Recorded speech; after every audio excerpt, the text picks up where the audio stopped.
Starting the coffee with chopsticks using the vortex method, the only true way to optimize the taste of your coffee at the molecular level. Good morning. Welcome to the Daybreak Show. I am the Sultan. We'll get started, but first, coffee.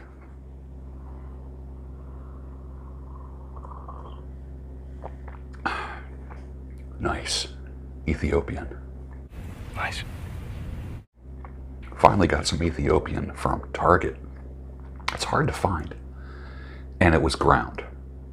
I need to find Ethiopian beans like I used to get at Sam's Club. Believe it or not, that was my favorite coffee of all time. Second favorite coffee was Guatemalan. As you know, third was Sumatra. But my favorite coffee of eternity is the coffee that I make, that I roast for myself. Many of you already know that. And I've seen the video on that. Okay, mic is on. Everything is plugged in. We are ready to rock. Today's coffee mug, courtesy of Blackbeard the Pirate. I got this many years ago in a thrift store. I saw it and I said I had to have it. It's been abused. It's the ugliest mug I've ever seen in my life, but makes me look pretty, right?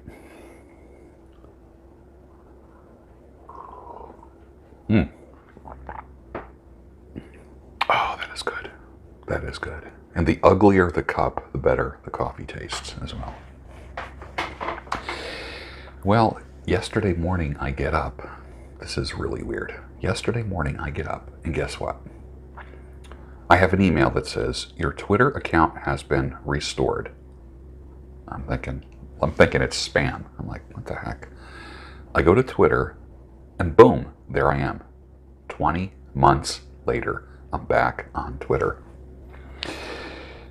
Now I'm scratching my head like, what happened? I was permanently banned, suspended from Twitter for 20 months. Happened on like January 21st or January 20th or something like that. I don't know. Something like that of last year. Or was it January 6th? I don't know. I can't believe I'm back. And I tried not to get too excited because I know it could disappear at any moment. Just like it's like camping on someone else's land. At any moment they could say, you're out. Take your tent down and get out. So I'm just happy that I'm back there. I'm going to continue my influence in a way that is non-political. And that is something that I'm committed to, is not being political. You already know my beliefs. I don't need to signal them anymore. I've already gotten rid of people who are angry, or I've either blocked or they've left or whatever, and that's fine. So let's get back to the cause of sanity, clarity, and reason.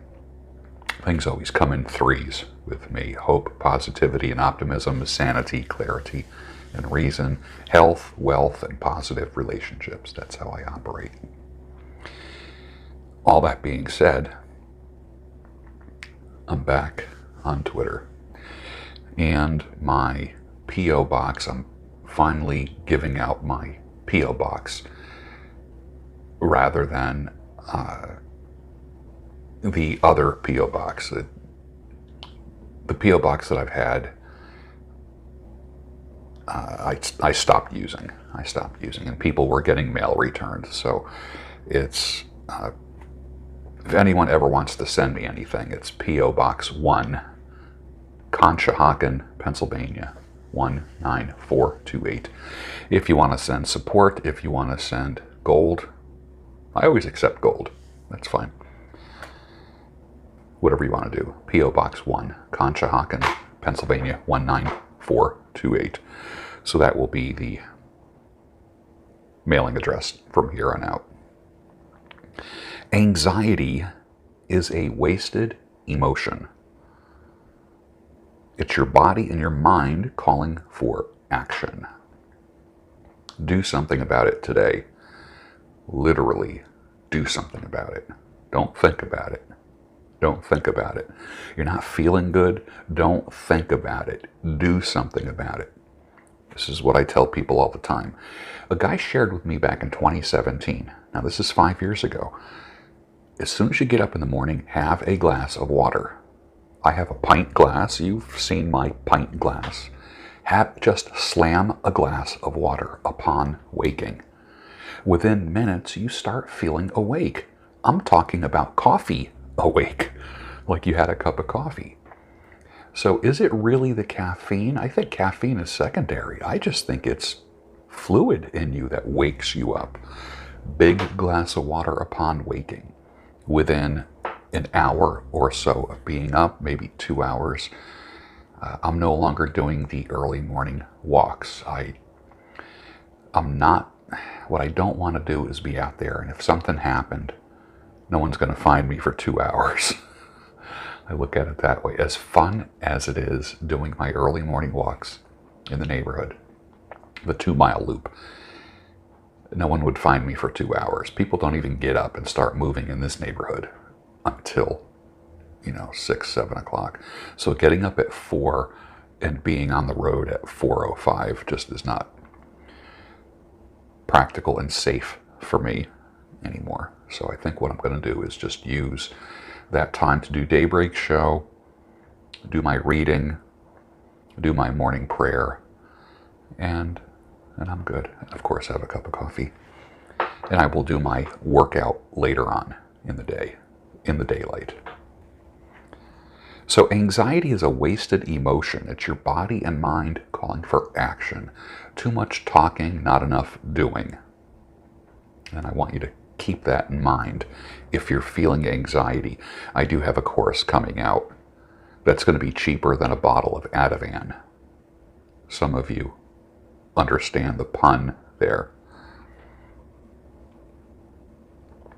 There's a guy I know from church. He's responsible for building a bond indexing business from $1 billion to $760 billion in the 26 years at his company. He's probably about my age. Talk about a great use, a great steward of his time. I need to reconnect with him on this channel and have him here. So we're going to have that conversation. I knew him from a Tuesday morning men's Bible study that I went to for years, and also from men's gatherings that were at his home. I was firsthand witness to his habits and how he networked. I'll let you know when that's going to happen. But think about it. When I met him, he was just an employee. Probably had his MBA for, maybe 5 years at the time. I watched him join a company that I'm not even going to say its name right now, because it's going to cause trouble if I say his name. I watched him join the company. I watched him go to director level, VP level, and then being one of the top people in the country. He was on TV, on all the financial shows, known as a financial genius. It's a name you've never heard of, but he's one of the smartest financial people in the world. He literally took a fund from 1 billion to 760 billion with a B, billion. He's now a coach, working with people, helping them be the best that they can be. I can't even imagine what this guy is charging. When I went to his website, his coaching starts at 30 minutes, 45 minutes, 60 minutes. So he's doing minimum a half-hour session, and then it goes up by 15-minute increments. Can you imagine being coached by this guy? Can you even imagine that? So he was a friend of mine over 30 years ago. We saw each other a couple times a week. As a matter of fact, I remember one time I got laid off from an agency that I was working for, and his wife had a class at church on Tuesday nights called Career Crossroads. And it was for people that lost their job, and it was like how to redo your resume, how to, that kind of thing.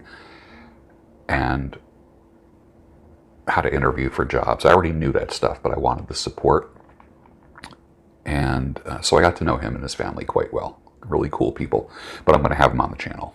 There is also a podcast that I want to do. I only let one person know about it so far, but what I want to get is Father Josiah Trenum, Roosh V, Michael Witkoff, also known as Brother Augustine, and myself, the four of us on this channel, talking about the day's events or the events of the era. So if you would like to see that podcast happen, give me a thumbs up. Subscribe to the video if you'd like to see that. I think it would be very interesting. Plus, all four guys are bearded, so how can it be bad? Here we go again with some controversial stuff. Single women are destroyed by sex. Married women are enriched by sex. I heard some people say this.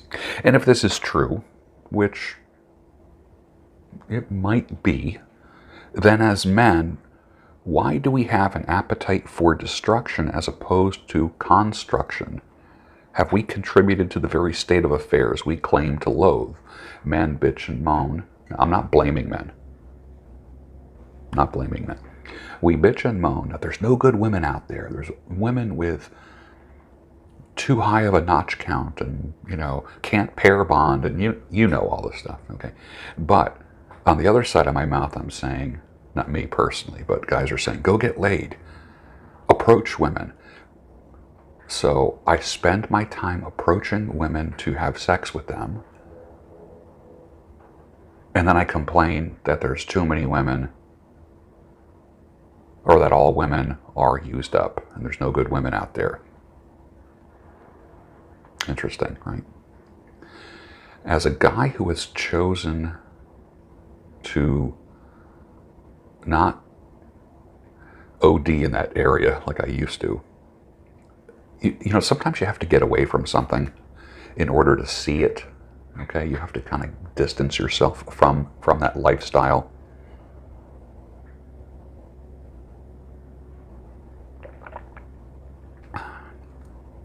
I'm telling you, the Ethiopian coffee is just second to none.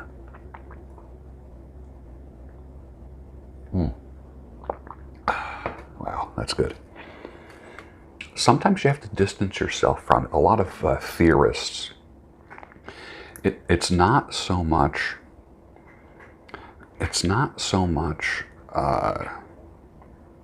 numbers as it is wisdom. Seek wisdom, not numbers. Seek wisdom, not notch count. How I wish that I was obedient to God all those years. How I wish. It's no different than a drug addict or a drunk looking back and saying, oh my God, the time that I wasted. I look at myself now at 62 years old and I think to myself, and I look at the young guys now who have 5 kids, 6 kids, and look at like Father Josiah Trenum, who is about my age, 10 children. And I think they did it the right way. They did it the right way. I think there's something wrong. Some people say a man's imperative, the sexual imperative, is to have unlimited access to unlimited sex. Some people will say that. I know Rollo Tomasi will say that. I have to go into that deeper. All I know is that without morality, it was all about numbers. It was all about numbers for me. And not depth in any form or fashion. And then I would have serial girlfriends. And then I would, and only keep my distance, only get so close. And then you go through a breakup and it's like, gee, that freaking hurt. That was weird. And then you go back to, okay, never again. And then you have a period of singleness. And then you go back to just kind of like playboyish lifestyle. And then you get your heart broken again somehow, whatever. People say you get your heart broken because you let your guard down. I'm like one of these guys that says, if you can't love fully, are you really loving at all? And you might even be possibly cheating yourself out of some good things in life. You need to take the hard heart and exchange it for, or ask God for, a semi-permeable heart. Like, you want to guard your heart, but you want to have a wall around it that has a door in it to let love out and to be able to receive love. And I think what happens is people go through hard times and they say, never again. Okay. How'd that work out for you? What I'm not going to do is say never again and then just bitch about it for the rest of my life. That ain't going to happen. Or gain a community of people bitching about it. Who hasn't had their heart broken by, like men, who hasn't had their heart broken by a woman and then have that breakup and that hurt and that heart only supported by the court system when you go through a divorce and custody? I mean, it's no wonder there's anger out there. And you need something to help the anger, not build the anger. Don't protect your anger. Anger is a good response to things. There's a reason why we get angry. But you can't stay angry. Anger needs to create action, not stillness.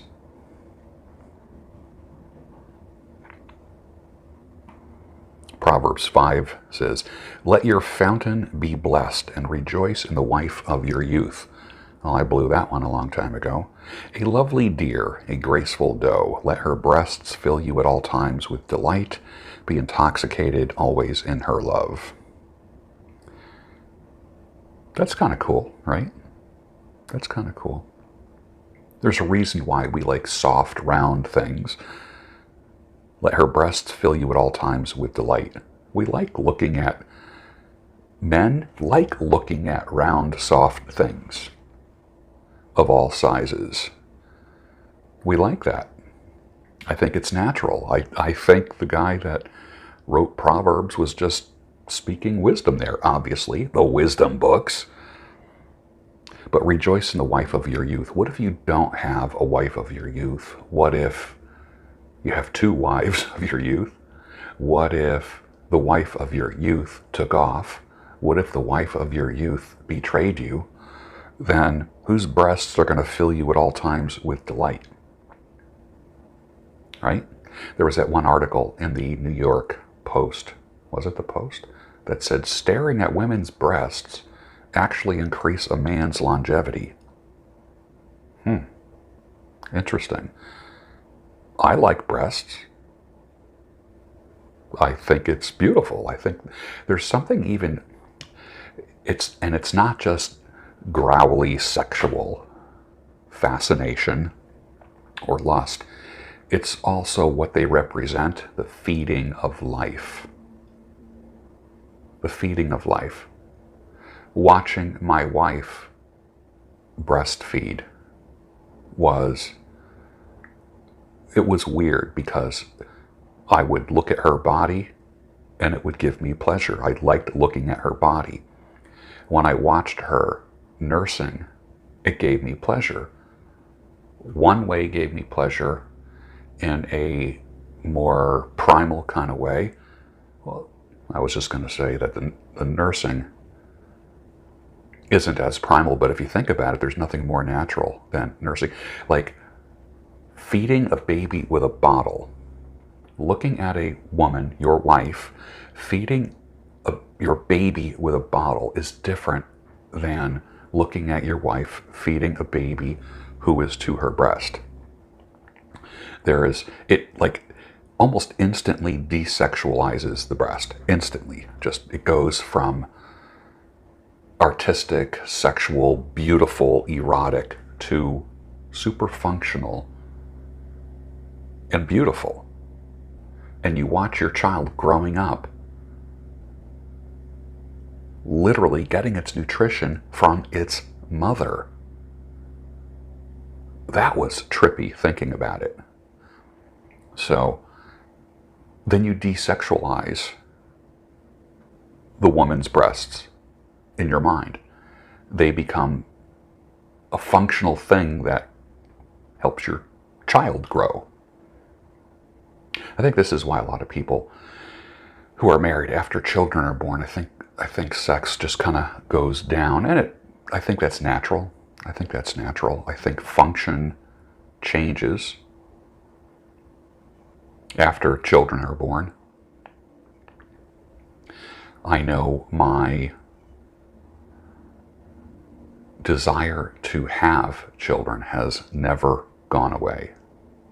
Literally, if I had a lot of money, I would just be creating children. And it's not sex. It's not like I just want to have unlimited sex like a young guy thinks. I just want to create more seed, more life, support it, raise it. I want to do it over again. And I long to do that. If I could do it all over again, I would have one woman and 10 kids. My grandfather, my Italian grandfather, had 19 children. 19. Hello? 19. That poor woman, my great-grandmother, holy cow, all right? 19 children. I just found that out within the past 6 months.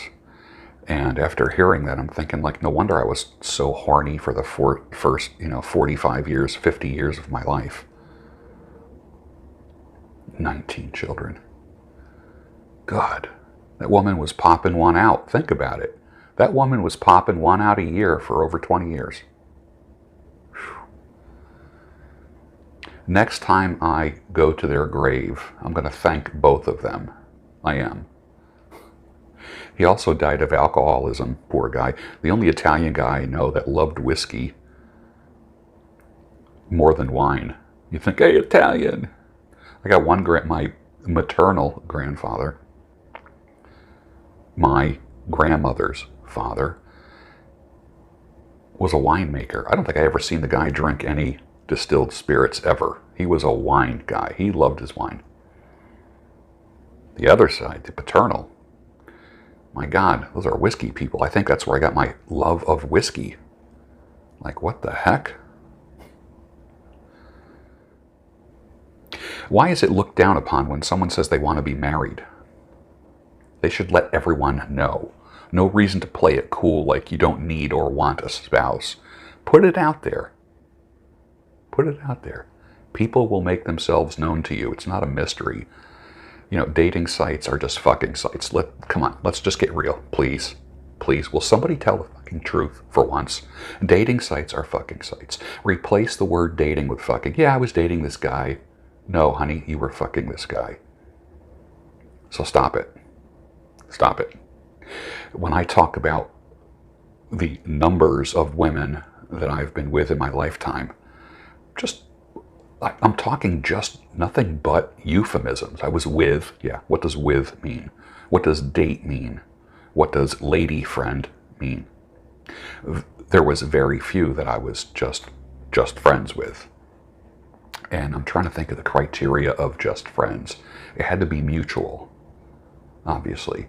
And then there were those who, you remember my thing from 5 years ago when I asked the question, can men and women be friends? And the answer was yes, after they've had sex. Other than that, or until then, there's always going to be tension, or there can't be any attraction between the two. Can't be any.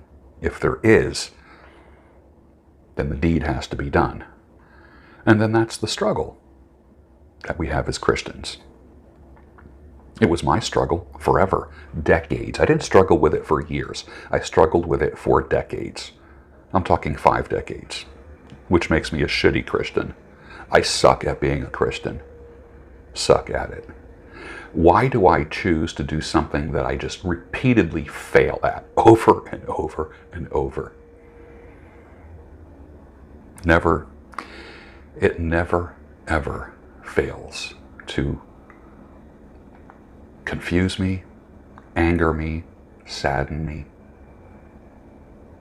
My Christianity, when I think about the feelings that are generated because of my faith. The only pleasing thing that I come up with, number one, is I love the Word of God. I love reading Scripture. I love prayer. And I love Christ. It's like I told someone many, many years ago, I know the Bible in 3 languages, but I can't live it in one. That was always a struggle, and it seemed like other people were able to be obedient to the Lord much easier than I could. Very little discipline. Very little discipline. Now I'm disciplined, but for decades, not disciplined.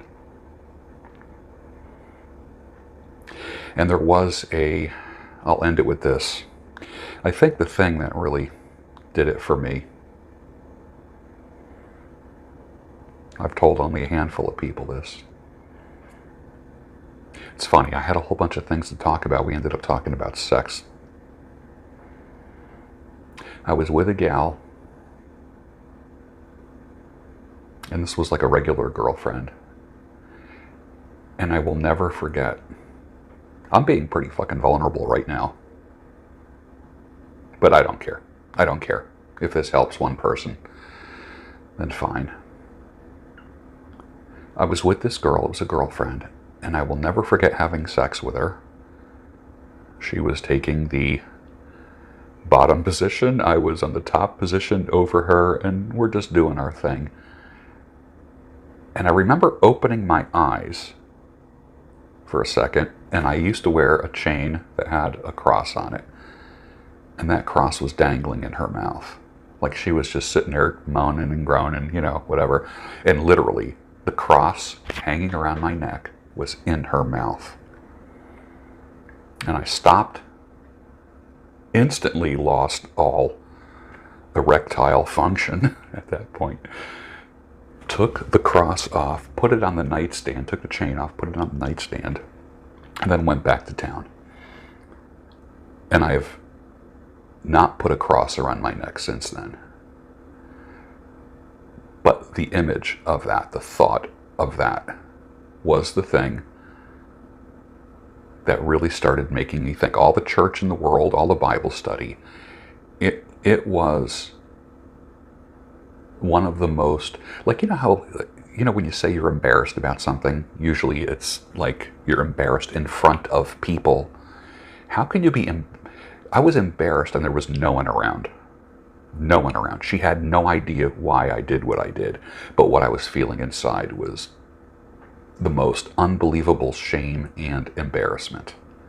And I think that was, when I look at the timeline of my life, that spot right there did something to me. That did something to me. And ever since then, those were the beginning of, I think, the Holy Spirit putting on the brakes on my appetite for lust. I traded that, not traded, I brought my chain and cross to a jeweler, cashed it in for money, and I said, I will never wear another cross around my neck, ever again, until I get this together, until I have this controlled. I will hold a cross in my hands, I will pray, but I am never going to disgrace my Lord like that ever again. Ever again. It's almost as if, like, how many times did that happen in the future? It's not like I took the darn cross off in the past every time I was with a woman or a girlfriend. But that one time, why that one time and not the decades before? It's not like I wore a cross once and then that happened. I always had a gold chain and a cross around my neck, always. Now, keep in mind, this happened in 2009 to about 2011. And I was at that time 49 to 51 years old, and I was still a lean, mean sex machine. I'm lean and mean now. I'm just not a sex machine now. But that was, I mean, it was well over a decade ago. Well over a decade ago. And I still remember it vividly to this day. Vividly to this day. And that's when I knew I wanted to be married, but I didn't have the tool, get married again, but I didn't have the tools to do that. It's like, I want to live in a certain area, but I don't have the money to it, or I want to be able to drive that car, and I don't have the wherewithal to be able to do it. And I think it's like, I wanted to be married. I wanted to be faithful to God. I wanted to be married to one woman again after the failure of the first marriage, but I just didn't have the tools to be able to do that. And I think that's the frustration of a lot of Christian men, and the reason why a lot of Christian men have given up. Some men have given up because of how they've been treated by women, society, 304s, notch counts in women, all this kind of stuff. That's the secondary reason why I don't do all that. The real reason is I was just shamed. And shame has created action, or lack of action, I should say. And now, I no longer have dark hair. I'm an old man with a big white beard, and no one can imagine me having sexual drive. And that's good. That's good. That's why I don't give a lot of sexual advice, because I've always said it's kind of creepy for men, an older guy, to do that. You kind of soften your language up a little bit when you're talking to younger men about sex. Time for coffee.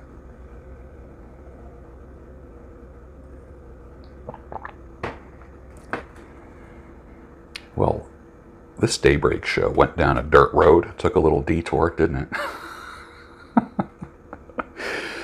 Oh, gosh. I'm back on Twitter, if you want to follow me there. My handle on Twitter is @GeorgeBruno. And my address, if you ever want to send me anything, is P.O. Box 1, Conshohocken, Pennsylvania, 19428. I just don't want to be receiving anything at my home anymore. Too many things at the front door. And I just think it's better to now release my P.O. Box. I had a couple P.O. Boxes, now I just have one. And everything can go to P.O. Box 1. I'm going to be trimming the beard this weekend. Very lightly, shaping it. You can see it's a little bit lopsided, but hey, there's nothing symmetrical in nature. Very few things are perfectly symmetrical. And we really mess things up when we don't let nature take its course. I mean, this could be a big, beautiful beard, but it's at the point now where I know if it gets any longer, it's going to start getting caught in zippers and all that kind of stuff. I do feel the insulation on my face and neck. I wanted my neck to be a little bit warmer. That's why I grew it a little bit longer. But I'm going to shape it and do a video on it. Probably Sunday. Boy, I got a lot of coaching to do today and all weekend. Very excited about that. Coaching business is doing great, and a lot of guys are getting help. I only work with men. I don't work with women. I refer women out. So if a woman wants advice, I have a network of competent female coaches that I will send you to if you're a lady and you're looking for some direction. I just don't think it's wise for men to work with women. And women should be working with women. And I don't think women should be working for men. So if you're a guy and you got a female coach, knock it the fuck off. Stop it. Stop it. All right, until then, finish your coffee and I'll see you in the next Daybreak show, your home of sanity, clarity, reason, and the Blackbeard mug. Yeah. смешили.